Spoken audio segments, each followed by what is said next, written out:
किसी ने कहा साइंस लो, किसी ने कहा आर्ट्स, तो किसी ने कहा कॉमर्स से बेस्ट तो कोई ऑप्शन ही नहीं है। लेकिन कोई मुझसे भी तो पूछे कि मुझे क्या सब्जेक्ट लेना है, मुझे क्या पढ़ना है। लेकिन अगर कोई ये सवाल भी करे तो अगर आप कंफ्यूज्ड हैं कि इस सवाल का जवाब भी आपके पास नहीं है, तो ये वीडियो बिल्कुल आपके लिए है। नमस्कार दोस्तों, आप सभी का स्वागत है हमारे क्विक सपोर्ट चैनल में। और बात ऐसी कि पढ़ाई तो हम सभी के लिए बहुत जरूरी है, ये तो आप जानते ही हैं। क्योंकि बेहतर जीवन जीने की बात हो या अच्छी नौकरी पाने की बात हो, तो दोनों ही केस में पढ़ाई बहुत इम्पोर्टेंट है। और वैसे भी हर माँ बाप अपने बच्चों को अच्छी से अच्छी एजुकेशन देना चाहते हैं, इसीलिए तो बच्चों को स्कूल भेजते हैं ताकि आगे जाकर के वो अपनी लाइफ में सक्सेसफुल बन सके। लेकिन बहुत से स्टूडेंट 10th के बाद कंफ्यूज हो जाते हैं कि क्या करें और क्या ना करें। क्योंकि 10th के बाद अगर आप एक सही सब्जेक्ट नहीं चुनते हैं तो आगे जाकर के आपको काफी मुश्किलों का सामना करना पड़ सकता है। तो आज के इस वीडियो में हम आपको बताएंगे कि 10वीं के बाद क्या करें, what to do after 10th, और क्या ना करें, और कौन सा सब्जेक्ट आपको चुनना चाहिए 10वीं कक्षा पास करने के बाद। क्योंकि 10th के बाद एक सही सब्जेक्ट को चुनना बहुत इम्पोर्टेंट है। और ये जानना भी जरूरी है कि 10वीं और 12वीं में हमें क्या क्या पढ़ाया जाएगा, जिससे कि आपको आगे जाकर के काफी हेल्प मिले। ज्यादा लोग बिना सोचे ही 10th के बाद कोई भी सब्जेक्ट ले लेते हैं जिनमें उनका इंटरेस्ट नहीं होता। फिर उसकी वजह से उनका आगे जाकर के पढ़ाई में मन नहीं लगता है, और मन नहीं लगता है तो वो फेल हो जाते हैं तो स्कूल छोड़ देते हैं, जो कि सबसे बड़ी गलती है।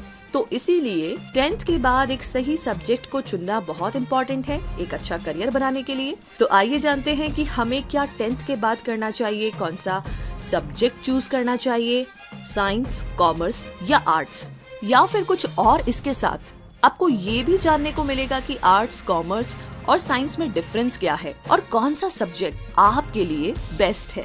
क्योंकि हमारे देश में 10वीं क्लास तक सभी स्टूडेंट्स को एक जैसा सब्जेक्ट पढ़ाया जाता है, लेकिन स्टूडेंट को अपने इंटरेस्ट के हिसाब से या फिर आगे जाकर के 12वीं के बाद क्या करना है उसके हिसाब से सब्जेक्ट को चूज करना होता है।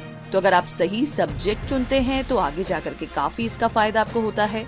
और 10th यानी कि बोर्ड एग्जाम पास करने के बाद आपके पास आमतौर पर 3 सब्जेक्ट होते हैं, पहला आर्ट्स, दूसरा कॉमर्स और लास्ट साइंस।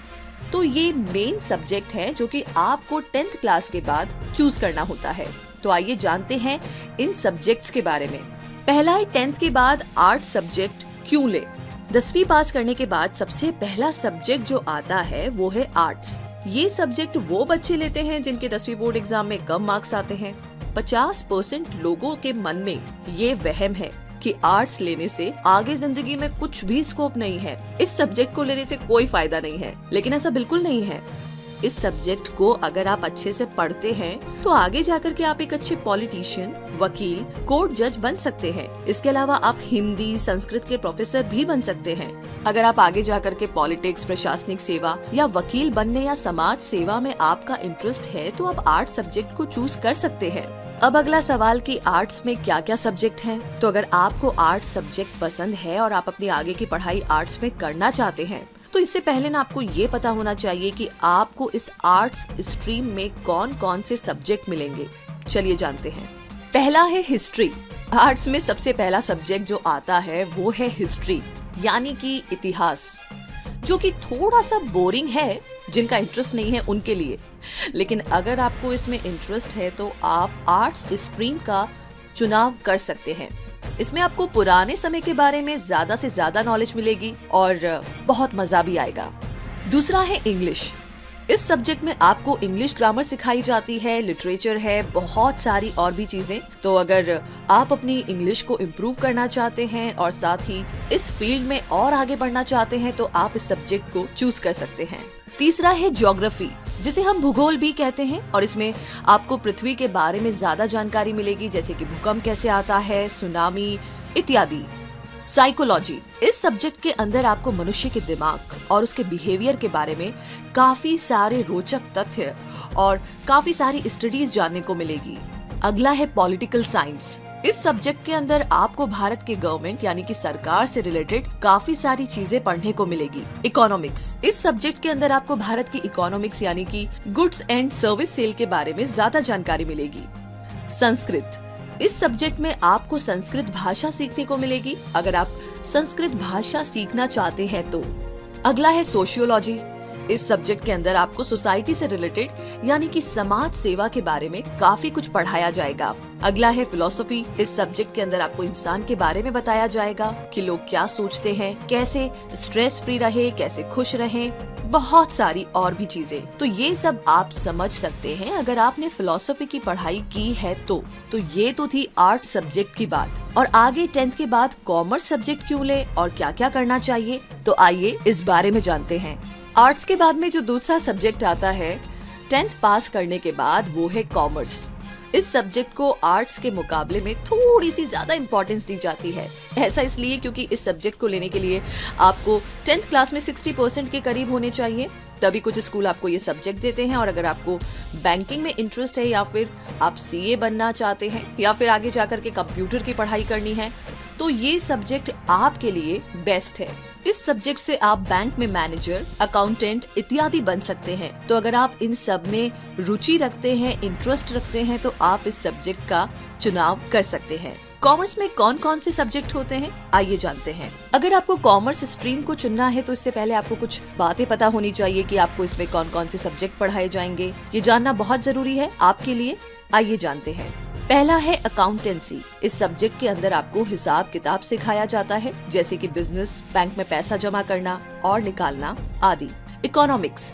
इस सब्जेक्ट के अंदर आपको भारत की इकोनॉमिक्स यानी कि गुड्स एंड सर्विसेज और सेल के बारे में ज्यादा जानने को मिलेगा। तीसरा है बिजनेस स्टडीज। इस सब्जेक्ट के अंदर आपको बिजनेस के बारे में पढ़ाया जाता है कि कैसे बिजनेस करें और इसमें क्या क्या जरूरत है इत्यादि जैसी चीजों के बारे में बताया जाता है। मैथमेटिक्स। इस सब्जेक्ट में आपको मैथ सिखाई जाती है, जो कि आपको आगे जाकर के कई जगह काफी काम आने वाली है। इंग्लिश। इस सब्जेक्ट में आपको इंग्लिश ग्रामर सिखाई जाती है, जिससे कि आप अपनी अंग्रेजी को और अच्छा इम्प्रूव कर सकते हैं।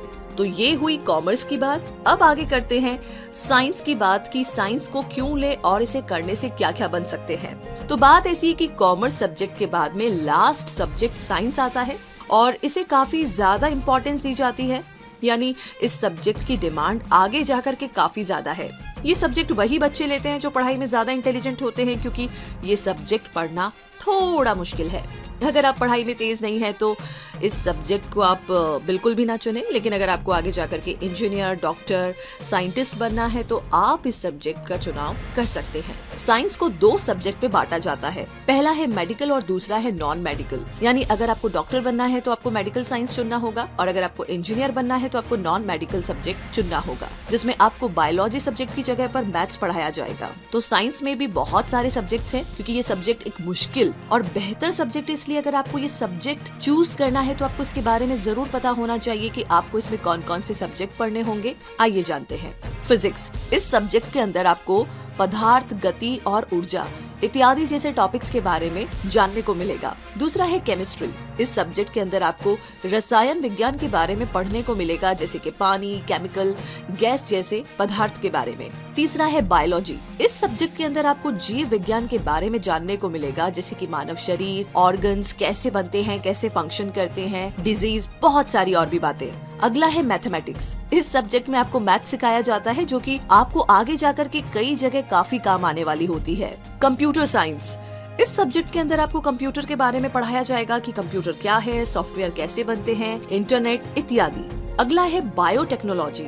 इस सब्जेक्ट के अंदर आपको बायोटेक्नोलॉजी के बारे में पढ़ाया जाता है, जैसे कि बायोलॉजिकल सिस्टम, लिविंग ऑर्गेनिज्म इत्यादि। और अगर अब आगे बात करें 10th के बाद डिप्लोमा कोर्स की, तो अगर आप 10वीं क्लास के बाद स्कूल नहीं जाना चाहते हैं और इसकी जगह पर कोर्स या प्रोफेशनल कोर्स या डिप्लोमा कोर्स करके एक अच्छी जॉब करना चाहते हैं, तो आप ये कर सकते हैं। 10th क्लास के बाद बहुत से इंस्टीट्यूट है जो आपको डिप्लोमा करवाते हैं अलग अलग चीजों में, जो कि आपको जॉब दिलाने में काफी हेल्प करते हैं। आइए जान लेते हैं कि आप 10वीं क्लास पास करने के बाद डिप्लोमा किन सब्जेक्ट्स में कर सकते हैं। पहला है 10th के बाद पॉलिटेक्निक में डिप्लोमा कर सकते हैं। जी हाँ, 10वीं क्लास पास करने के बाद अगर आप स्कूल नहीं जाना चाहते, डायरेक्ट कॉलेज करना चाहते हैं, तो पॉलिटेक्निक आपके लिए काफी अच्छा ऑप्शन है। ये एक इंस्टीट्यूट है जो कि आपको डिप्लोमा करवाते हैं, जैसे कि fashion designing, computer hardware, automobile, electronic engineering, mechanical engineering इत्यादि जैसे कई सब्जेक्ट में आपको डिप्लोमा करवाते हैं, और इसके बाद डायरेक्ट जॉब भी कर सकते हैं, या फिर आप बैचलर डिग्री की पढ़ाई भी कर सकते हैं इसके बाद। दूसरा है 10th के बाद ITI में डिप्लोमा कर सकते हैं। जी हाँ, अगर आप पॉलिटेक्निक नहीं करना चाहते हैं तो एक और ऑप्शन है, 10th के बाद में आप ITI कर सकते हैं। ये एक इंडस्ट्रियल ट्रेनिंग इंस्टीट्यूट है जहाँ पर आपको अलग अलग चीजों में कोर्स करवाए जाते हैं जिससे कि आप आसानी से जॉब पा सकते हैं। तो बस अब आपके पास काफी सारे ऑप्शंस हैं, आप सुनिए सबकी लेकिन करिए अपने मन की, क्योंकि आपके अंदर से जो जवाब आएगा इन सारी इन्फॉर्मेशन को सुनने और जानने पहचानने के बाद, आई थिंक वो डिसीजन आपके लिए बेस्ट होगा। तो बस अपना डिसीजन लीजिए और इसी के साथ बहुत सारी शुभकामनाएं आपके साथ है। तो उम्मीद करते हैं कि आज का हमारा ये वीडियो आपके लिए बहुत ही यूजफुल और हेल्पफुल रहेगा। अगर ये वीडियो आपको पसंद आया है तो इस वीडियो को लाइक कीजिए, शेयर कीजिए, चैनल को सब्सक्राइब कीजिए और हमारे लेटेस्ट वीडियो को देखने के लिए इस बेल आइकन को प्रेस करना ना भूले। इस वीडियो को देखने के लिए बहुत सारा धन्यवाद।